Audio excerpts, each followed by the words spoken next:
Tapered fabric. Of what? I don't know. It came into my hands from a hooded crone, filled with ash from her pipe, and of her I will believe. She rested under an arbor of a great pinnated tree. It had no leaves, but I remember the branches canopied. I remember. Shredded piece, 7 or 9, I know it's no more than 10. All belong from a quilt found in a family now dead in detriment. I stole it from a boat of a tradesman when I went astray by the moor lake.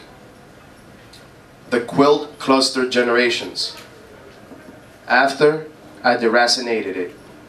Beneath, I saw his prices in trade, but I had no repine to acquire as mine, for I feel I had a vocation, either within me, through me, or towards me.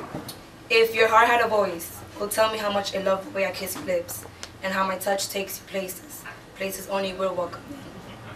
If your heart had a voice, it will sing beautiful melodies, only our bodies know the words to, and it will sing every night on the love that never seems to find its way. It'll talk for days on how things could have been and should have been. Every time we make love, it'll say my name. If your heart had a voice, it will scream to the world the way love isn't something. It will scream to the world that love, it will scream to the world that love is many things. It's everything. If your heart had a voice, it will be the greatest love poet ever. It will rhyme words and make sentences every time, flow like the waves in our ocean.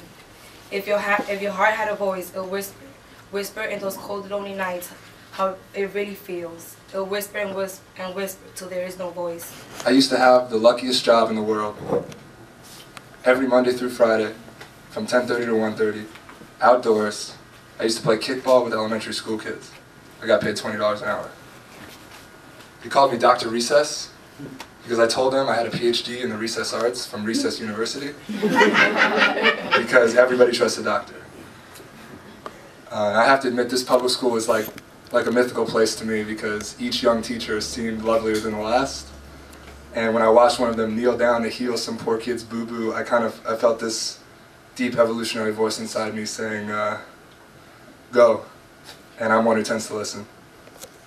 But once I approached the teacher without a ring, you know how they call it the yard, where the kids play, I said? The yard, same like prison. Prison yards. Just an observation, you know? She really didn't. Fuck, I thought. No one understands me. Then I went out to earn my rent money by pegging a rubber ball at young children. I'm a Dominican York. That term succinctly defines my existence. I was born in the U.S. but raised in the Dominican Republic from when I was 3 months old until the age of 5. Inside my little apartment in Washington Heights, New York City, it was the Dominican Republic.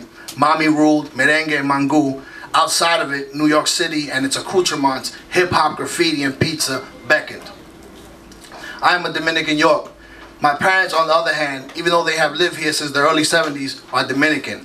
My mom has only a few words in her English language repertoire, and while my dad has a more extensive vocabulary, the words he knows are usually only curses and only uttered when he is inebriated. I still recall with horror the one incident that encapsulated our different and divergent worldviews. On this particular day, when I was about 10 years old, my dad came home from the vivero with a guinea fowl.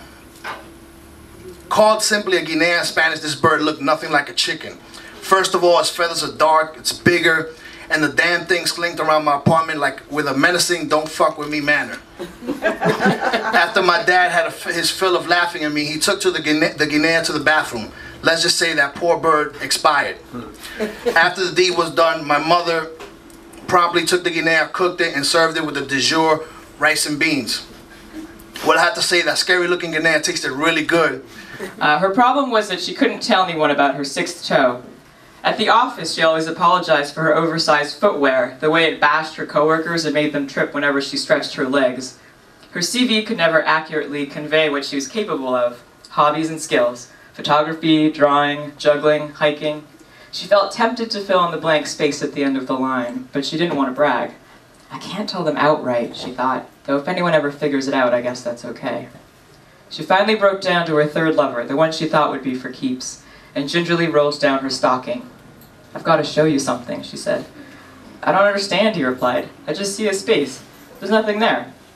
That valley between the big toe and the second, she explained patiently. That's potential.